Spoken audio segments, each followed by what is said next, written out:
দেখবেন বাংলাদেশে আমাদের ক্রিকেটাররা যখন অন্য কোনো দেশের সাথে খেলে, অনেক সময় এমন হয় বল বাকি একটা, রান দরকার 6টা। বল বাকি কয়টা? পটুয়াখালী বুঝে নাই বোধহয়।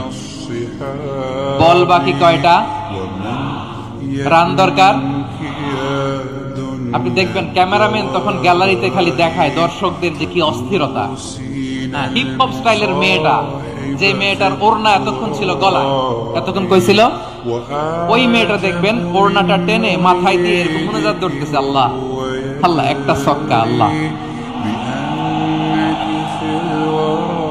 আল্লাহ, আমার লাল সবুজের পতাকারে তুমি অপমানিত কইরো না আল্লাহ, ইন্ডিয়ার সাথে আমাদের খেলা আল্লাহ আল্লাহ, একটা ছক্কা, একটা একটা।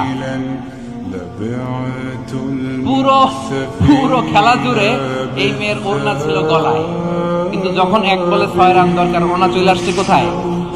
মাথায়। আবার মুনাজাত আছে না নাই? ঠিকই বাংলাদেশের দামাল ছেলে এমন এক শট মারলো, বল চলে গেল স্টেডিয়ামের বাইরে, ছক্কা, জিতে গেলাম আমরা। পুরো স্টেডিয়াম জুড়ে চিৎকার, হই হুল্লোড়, মৌজ মাস্তি।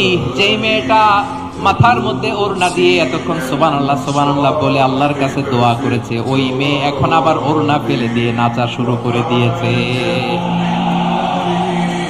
তাহলে আল্লাহর ভয়, আল্লাহর প্রতি আস্থা, বিশ্বাস, ভালোবাসা, এটা কি ক্ষণিকের জন্য? মানে আমার যখন লাগবে তখন আল্লাহর ইউজ করবো নাকি? হ্যাঁ, বিপদে আপদে, সুখের সময় দুঃখের সময়, সচ্ছল অসচ্ছল অবস্থায় বিশ্বাসীরা ভরসা রাখে একজনের উপর। চিৎকার করে বলে পটুয়াখালী তিনি কে?